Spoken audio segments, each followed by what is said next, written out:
tudo bem? Essa é a aula 3 sobre Idade Média. Essa aula a gente vai entender como que foi e qual foi a influência da Igreja na Idade Média.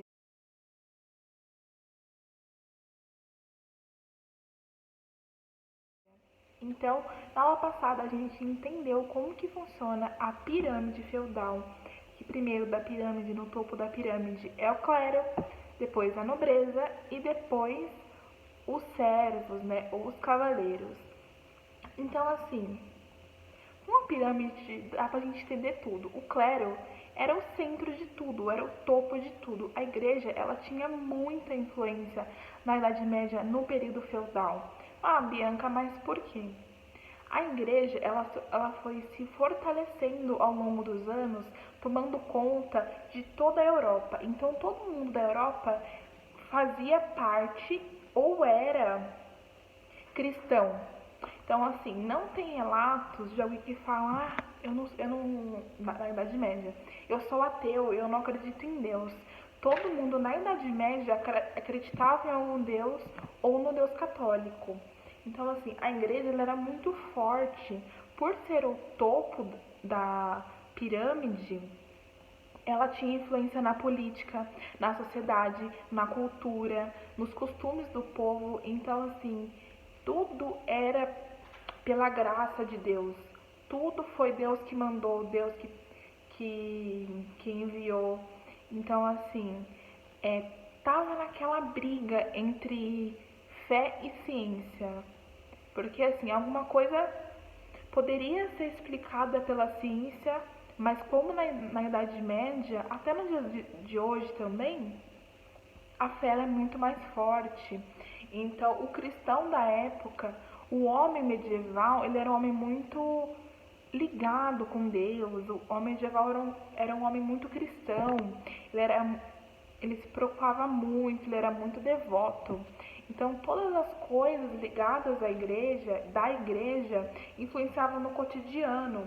Então, assim, tanto questão de... O jejum, por exemplo.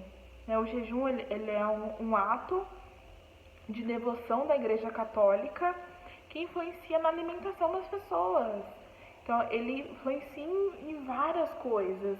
Então, a igreja ela tem um poder gigantesco na Idade Média porque ela é muito forte. Como ela foi se expandindo em toda a Europa, ela consegue muito mais fiéis ao longo dos anos. Então, a gente tem que lembrar sempre, quando a gente pensa em um homem medieval, a gente pensa num homem devoto a Deus, né? Quando tem a reforma protestante, que é uma reforma dentro da igreja, a gente tem uma pessoa muito importante nessa reforma protestante, que é o Martinho Lutero. O Martinho Lutero era conhecido como um típico homem medieval, porque ele tinha medo da morte, medo da ira de Deus e medo do pós-morte. Então interferia totalmente na vida dele, porque ele estava aqui, mas ele estava pensando já, né, no pós-morte, no que vai acontecer com ele após a morte dele, para onde que ele ia, onde que ele ia ficar. Então, assim, a igreja, ela reunia muitas pessoas inteligentes, porque, assim, um papa, ele fala 2 ou 3 línguas. Ele fala um hebraico, ele fala um latim, ele fala um grego, ele fala a língua natal dele. Então, o papa e todos os bispos, arcebispos, todo mundo ligado à igreja é uma pessoa muito inteligente, tá? E quando tem algum papa que vive no mosteiro, Bianca, o que é um mosteiro? É tipo um lugar que só fica pessoas da igreja mesmo. Então um camponês ele não podia entrar, até mesmo um nobre não podia entrar, só o pessoal do clero que fazia parte daquele lugar. Então, no mosteiro, eles tinham várias funções, né? Eles traduziam textos para ler nas ceias, eles traduziam os textos para ler nos cultos, eles escreviam livros, né? Então, se tinha um texto importante, por exemplo, um texto em hebraico muito importante para dar um sermão de domingo, né? A gente conhece um sermão de domingo.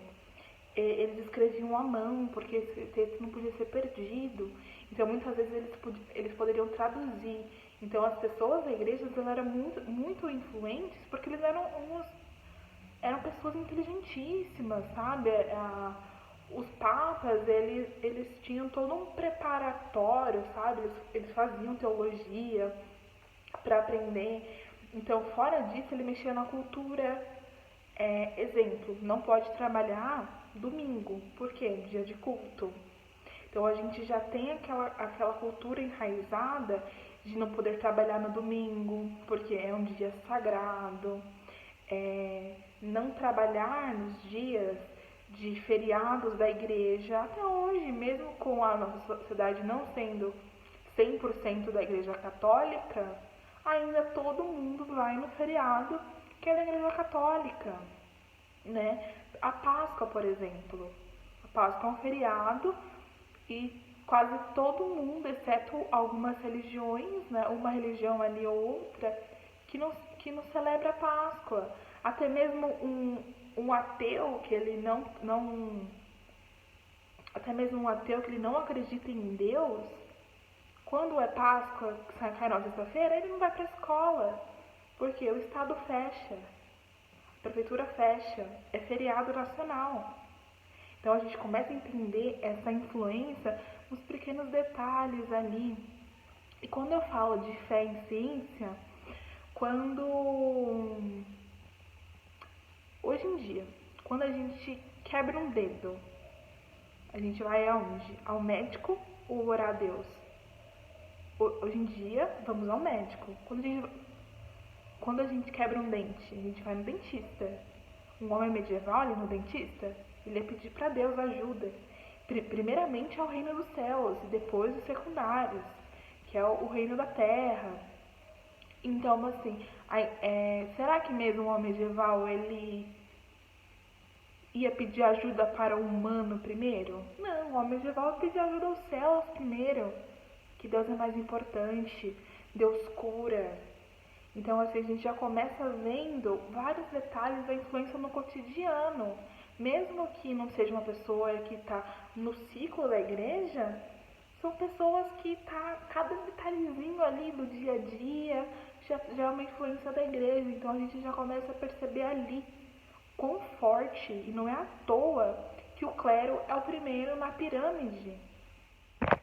Então, assim, quando a gente pensa, olha como a igreja ela tem umas jogadas na sociedade. Quando a gente pensa em clero, nobreza e servos, a gente pensa, esses três tópicos é muito comum. Eu acho que eu já ouvi esses três tópicos antes. Pai, Filho e Espírito Santo. Ah, entendi. Então, Bianca, essa influência da igreja pode ter sido até nessa divisão. Com certeza, a igreja sendo o centro de tudo, ela tem influência em tudo que a gente imagina.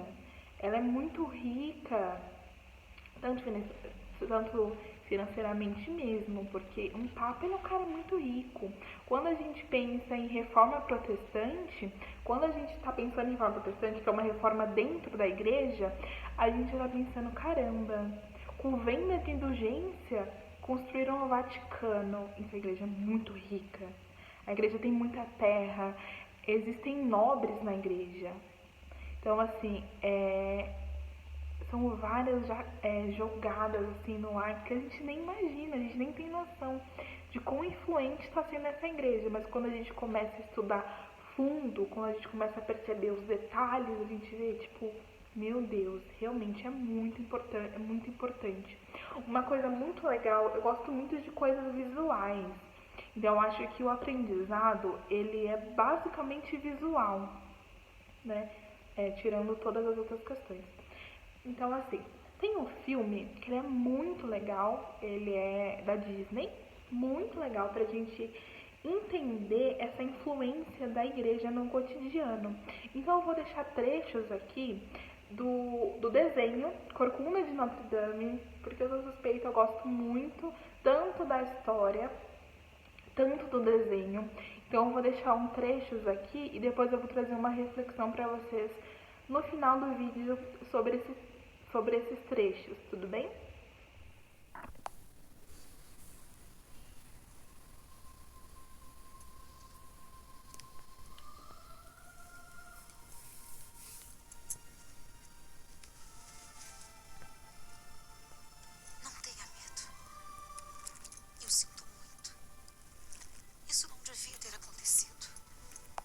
Vocês estão vendo que essa cena ela é muito boa, porque a cigana está ajudando o Quasimodo, porque ele está tendo uma humilhação pública.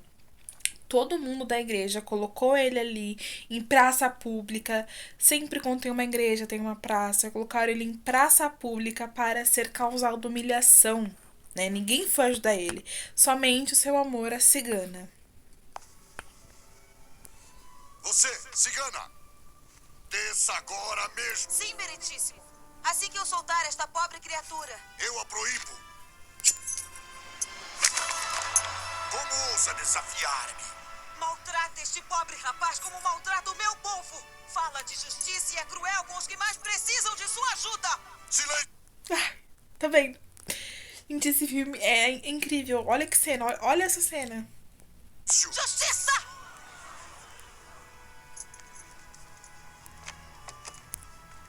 Cigana, guarde minhas palavras.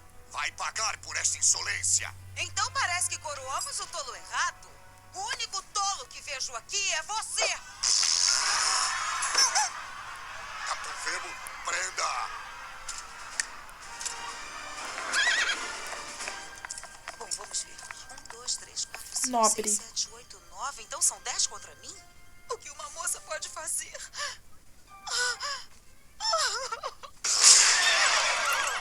Feitiçaria. Vocês amaram a melhor cena do mundo.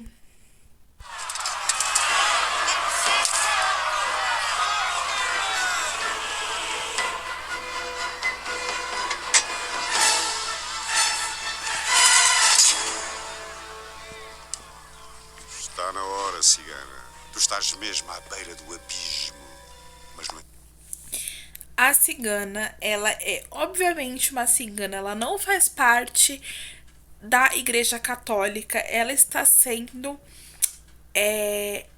queimada em praça pública pelos seus atos, principalmente por ir contra a Igreja Católica e também por estar de romance com Quasimodo. Entanto, ainda não é tarde. Posso salvar-te das chamas deste mundo e do outro. Escolhe-me ou ao fogo.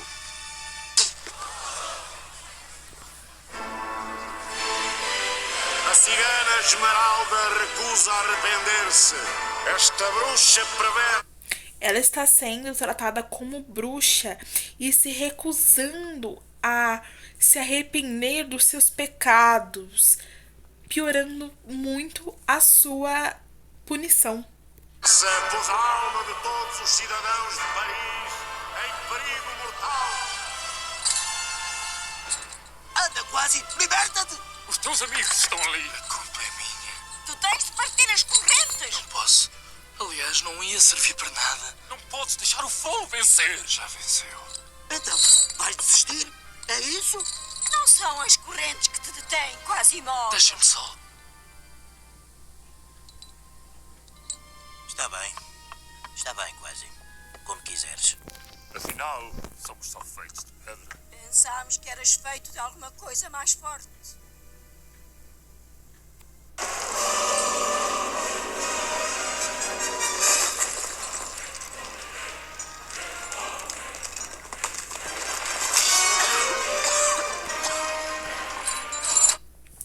Essa cena, ela é muito boa pra gente entender toda essa sua resistência contra a Igreja Católica, com Quasimodo e a cigana.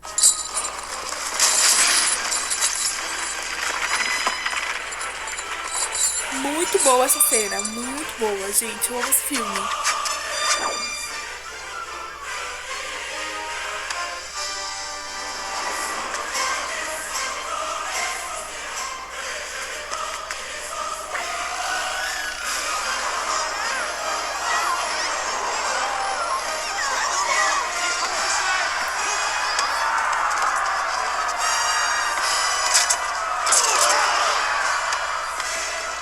Quasimodo!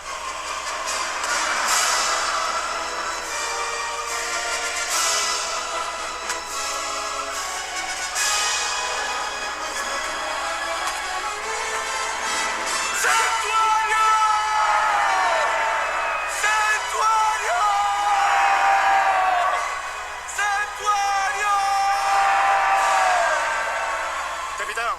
Senhor, tomem a catedral! Tá vendo o quão importante é esse filme pra gente entender toda a organização social medieval? Então, vale a pena vocês conferirem e assistirem de novo esse filme com outro olhar.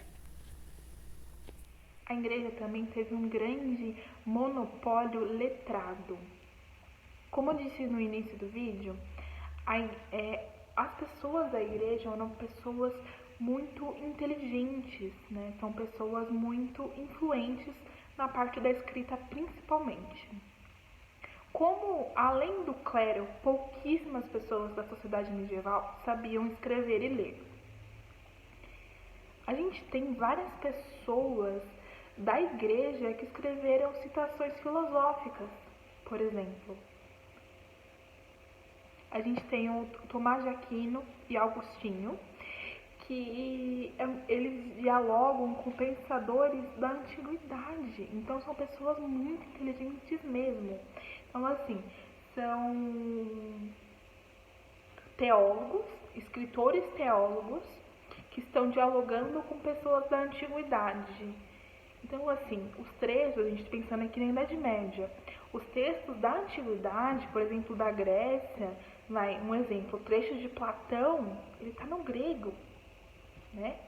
Então, assim, para um cara traduzir, nos tempos medievais, traduzir trechos filosóficos da antiguidade, o cara tinha que ser muito inteligente. O cara tinha que ser tipo, meu Deus, o cérebro dele explode de tanta inteligência. Pra época, tudo bem. Então, São Tomás de Aquino, Agostinho, por exemplo, eles fazem essa citação e trechos, os famosos livros, né, de reflexões. Então, é uma coisa, é um fato da igreja muito legal, né? Essa influência da igreja, até na escrita, no monopólio linguístico, é muito legal mesmo. Mas também a gente não pode esquecer das coisas ruins que a igreja vem trazendo, né? Como a igreja ela tinha esse poder forte, todo mundo que ia contra esses costumes da igreja, até mesmo teólogos dentro da igreja que iam contra, a igreja perseguia, a igreja mandava queimar, enfim. Um exemplo, vou dar um exemplo aqui muito básico comigo mesmo. Eu tô aqui na Idade Média, um exemplo, eu não estou muito afim de frequentar a igreja do Papa Paulo. Não quero ir. Eu quero ficar na minha casa, eu acredito na medicina, mas eu acredito na medicina natural. Então, assim, tô com dor de cabeça? Vou tomar um chazinho pra relaxar. A igreja não vai me olhar com os bons olhos. Bianca, mas por quê? Por dois motivos. Um, porque eu sou ruiva. Segundo a Idade Média, as ruivas eram projetos do tinhoso, ou seja, projetos do diabo. Então, essa já começa aqui. Então, todo mundo que era ruivo na Idade Média tinha que ser tacado fogo. Você é ruivo? Beleza, fogo em você. Basicamente assim. E também por acharem que as mulheres, né, que tratavam essa medicina mais natural, eram bruxas. Algumas sim, com certeza, mas as outras não, era só medicina natural mesmo. Então, como Deus, somente Deus, apesar que mesmo a natureza sendo criação de Deus, não, primeiramente era o reino dos céus. Então você precisava pedir em oração para Deus, ele curava. Bianca, então eu não podia fazer tal outras coisas, outros rituais. Não, a igreja ela perseguia, né?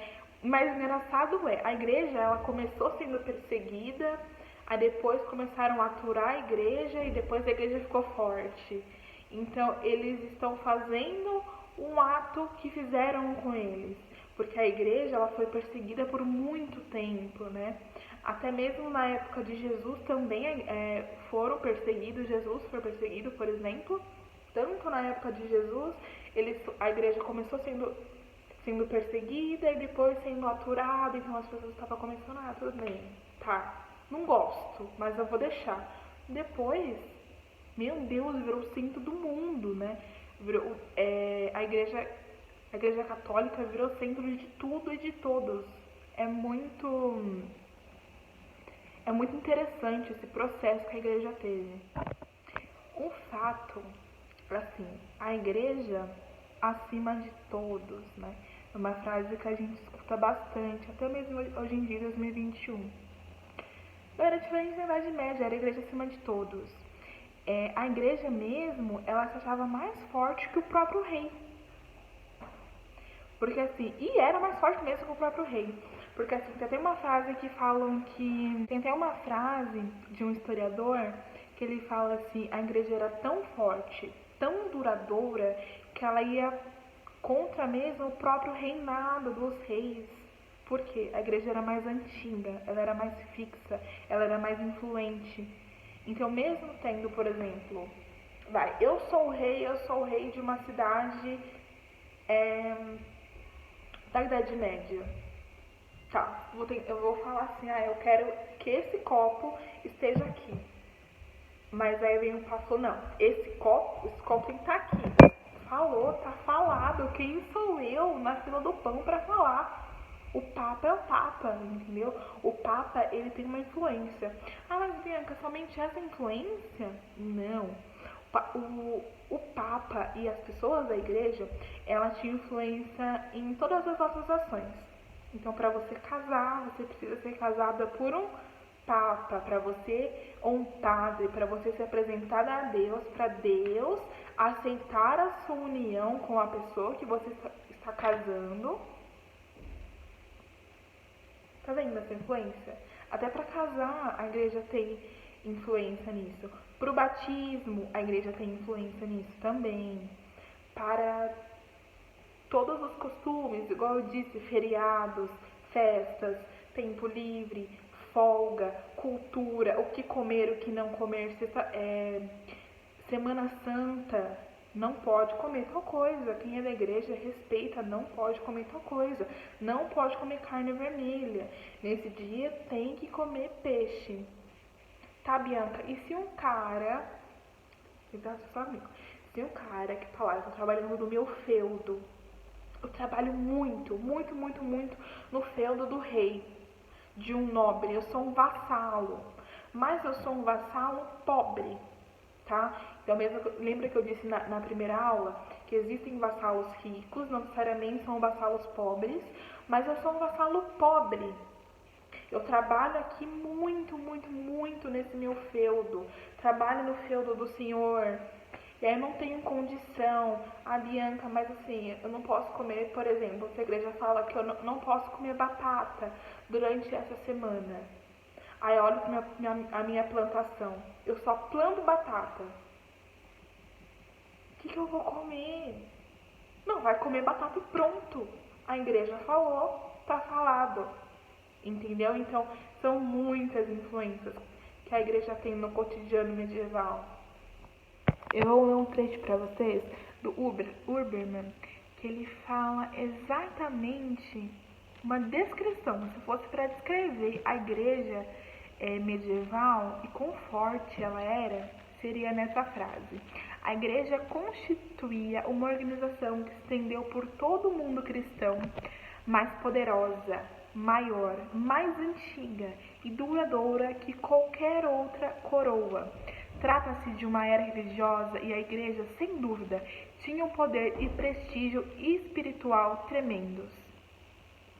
É para vocês perceberem o quão forte e poderosa era a igreja e quão influente no cotidiano das pessoas era. Então, assim, com Corcunda de Notre Dame, a gente consegue perceber uma crítica do autor Hugo com a igreja conservadora católica. Então, assim, quando a gente assiste Corcunda de Notre Dame, a gente não tem esse olhar crítico. Tudo bem também, porque é um desenho.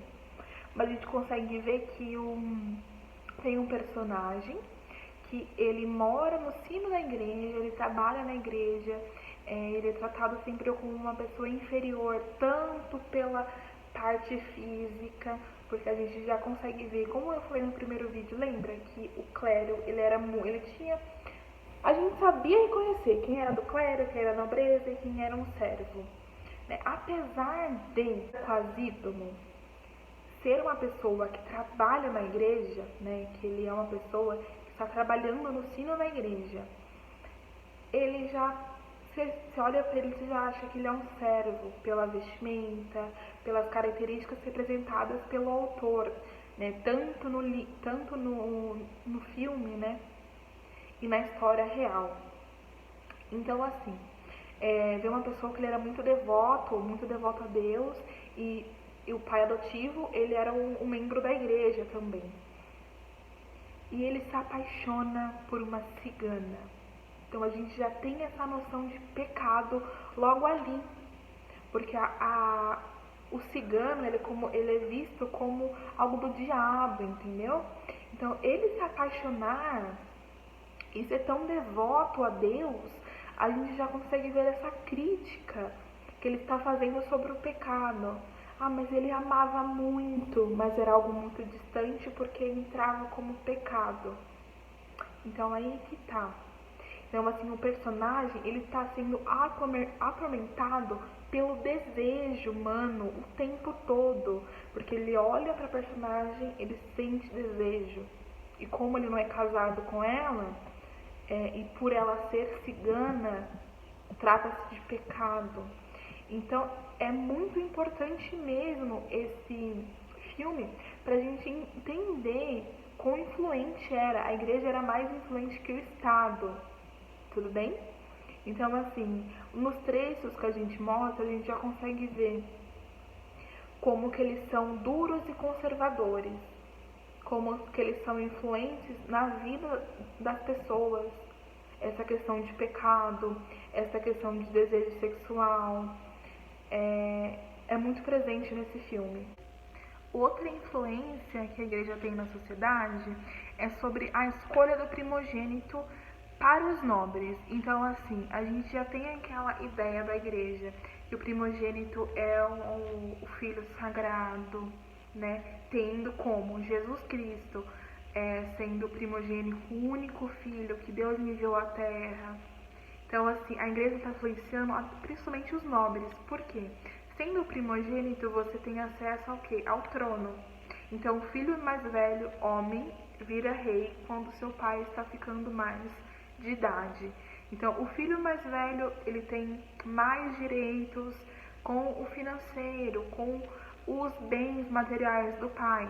O filho primogênito, ele é o que tem mais voz na casa. O filho primogênito é o mais forte. O filho primogênito, ele tem mais poder na sociedade, trazendo, sim, todas as influências cristãs para essa sociedade. Então, assim, a última questão para finalizar esse vídeo, eu sei que estou falando muito, pessoas, desculpa. A última parte é a questão de natalidade. Todo mundo que era casado na Idade Média era tão devoto que levava muito a sério aquela parte da Bíblia de amai e multiplicai. Porque uma família normal tinha por volta 8 a 12 filhos. Então imagina a molecada naquela casa correndo igual uns doidos, era na Idade Média. Porque assim, e os reis, eles tinham que dar um exemplo. Vários reis tinham uma faixa de 12 filhos. Então imagina essa briga para herança. o primogênito, tá, se nasce uma mulher não é ele. Então aí nasce um segundo filho, é um homem, ele é o primogênito. Então imagina a briga que vai dar nessa herança, porque ele vai ganhar mais, ele vai ser o rei primeiro, ele que vai mandar na casa. Então assim, a igreja ela influenciava principalmente em questão de natalidade, por ter que se multiplicar. E então pensa só comigo, um servo, né? Ele trabalha no feudo, ele é um agricultor. Ele trabalha em 2 feudos. O feudo senhorial, que eu expliquei no primeiro vídeo, que é um feudo perto do castelo, que você trabalha e aqueles legumes, frutas, tudo que você plantar e colher é do senhor, não é seu. 3 dias por semana. Os outros 3 dias por semana você trabalha no seu feudo, dando metade para o seu senhor. Se a colheita não for boa, você vai sobrar pouco. Imagina o sofrimento da população para alimentar todos esses filhos. E aí também vem outra questão. A questão do batismo. A Igreja Católica tem um costume de batizar, né? Apesar de na Bíblia na Bíblia não mostrar isso, né? Jesus foi batizado depois por João Batista, depois que ele era mais velho, enfim. Mas como é um costume da Igreja Católica se batizar quando pequeno, mas por quê? A taxa de natalidade de uma criança medieval era até 5 anos. Então, a lógica deles era assim, e se essa criança não viver mais que 5 anos, eu batizando ela tem um lugar garantido no céu. Ela está livre de todos os seus pecados, esses costumes mundanos. Ah, Bianca, mas uma criança tem costume mundano tendo 1 ano de idade, 6 meses de idade, enfim, é um costume da Igreja Católica. Então, assim, como a taxa era menor, as crianças elas morriam mais, duravam até 5 anos no máximo, era uma questão para a igreja. Então, como uma criança ela tinha essa taxa menor de viver menos, eles já batizavam assim que ela já nascia, para ela ter um lugar garantido no céu e se livrar de todos os pecados. Tudo bem? Eu coloquei um trecho de Corcunda de Notre Dame. Infelizmente, eu coloquei em português de Portugal, não gosto muito. Porém, todavia, entretanto, é o que tem para hoje. Se vocês quiserem, assistem o vídeo, eu vou deixar aqui na descrição. No YouTube tem o filme completo. Então vocês já conseguem entender tudo, né? Essa luta de Quasimodo, querendo o coração da cigana, indo contra a igreja, e a igreja apedrejando, ameaçando ela atacar fogo na cigana, igual eu falei pra vocês no começo do vídeo. Todo mundo que é contra os costumes da igreja e a religião católica ou era apedrejada, que a gente já viu no começo do mundo, ou era apedrejada, ou era morta na fogueira. Então, assistem um filme, gente, esse filme é perfeito. Ele mostra tudo, todos os detalhes da igreja, a influência da igreja no cotidiano, a influência da igreja mentalmente na pessoa. Então, assim, o Quasimodo, ele estava apaixonado por aquela cigana, mas ela era cigana. Então, era um amor proibido, aí traz essa ideia de amor proibido, que também já vem todas as questões carnais. Então, assim, tem uma reflexão, o que era mais importante para a igreja, a fé ou a ciência? Me respondam isso aqui embaixo, tudo bem? Gente, muito obrigada por assistir até aqui. Eu sei que ficou um pouquinho grande, mas aqui tá um vídeo completão para vocês entenderem quais foram todas as influências da igreja no cotidiano, na sociedade, na economia, na criação do reino. Tem tudo completinho aqui para vocês. A próxima aula é da Laura, mas daqui uma aulinha eu volto para vocês pra gente finalizar. Então, muito obrigada. Tchau, tchau.